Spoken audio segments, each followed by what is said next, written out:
go ahead and take a look at solving this triangle. We're going to be using the law of sines. And this is one of the side-side angle triangles where we're only going to have one solution. So in our triangle, side A has a length of 3. Side B has a length of 2. We're given information about angle A, which is 40 degrees. And we still need to find angle B, angle C, and side C. So let's go ahead and use law of sines to start.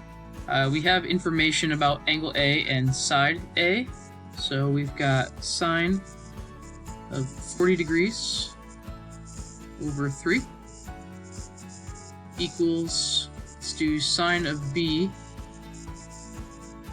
and side B is length 2. Right, and we can go ahead and solve for angle B first. So I'm going to go ahead and cross multiply.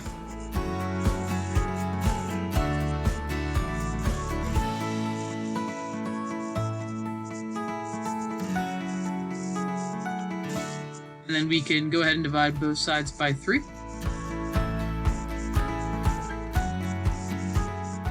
And we're going to get sine of B is equal to 2 times sine of 40.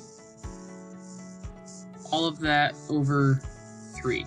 Now keep in mind we still need to solve for angle B, so we're going to have to do inverse sine of both sides on this.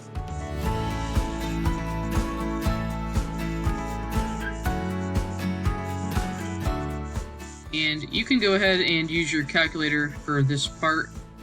You're going to want to make sure that your calculator is in degree mode so that we can get a degree measure for this angle. And we'll go to 1 decimal point here. This is going to come out to be 25.4 degrees. And I always get the question here, well, how do I know I only have one solution versus 2? That first angle measure that you find, I'm going to call this B1 for right now, is 25.4 degrees. You're going to take 180 and subtract out that B1 value. So in our case, this is going to be 180 minus 25.4.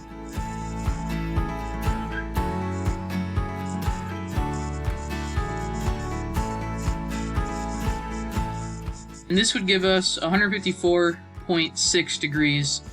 This would be your potential B2 if it was possible. Now, keep in mind you already had an angle measure, angle A, which was 40 degrees. And if you notice, if you add angle A here and this B2 value, these two things together are already more than 180 degrees. And so there's no way you'd be able to get a third angle into a second triangle if you had them. Right, so this is one reason we know we only have one triangle in this case. So let's go ahead and build a little chart here of the information that we have so far. Right, we have angle A, or sorry, side A is 3. We have side B has a length of 2. And then for our angle measures here, angle A is 40 degrees. Angle B is that one we just found, which is 25.4. And we still need angle C. Alright, so let's go ahead and calculate angle C. Remember that in your triangle, the 3 angles have to add to be 180 degrees. So we're going to take 40 plus 25.4. And we'll go ahead and add those two together. That's going to give us 65.4. And we can go ahead and subtract the 65.4 from the 180 to find angle C. And this is going to give us 114.6 degrees.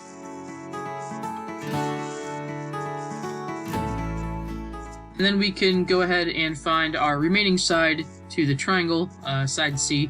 Keep in mind, you do not have any 90-degree angle measures in this triangle, so you're not going to be able to use Pythagorean theorem. You're going to have to go back to law of sines to calculate that last side length. So let's go ahead and calculate that one out.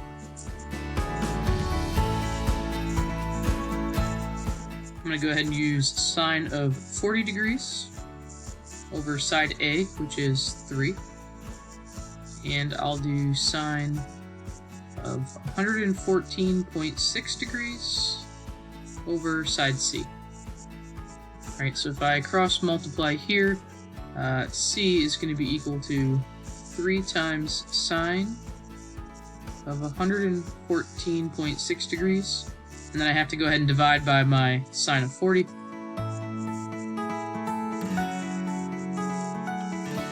And let's go ahead and take this one out to 2 decimal places.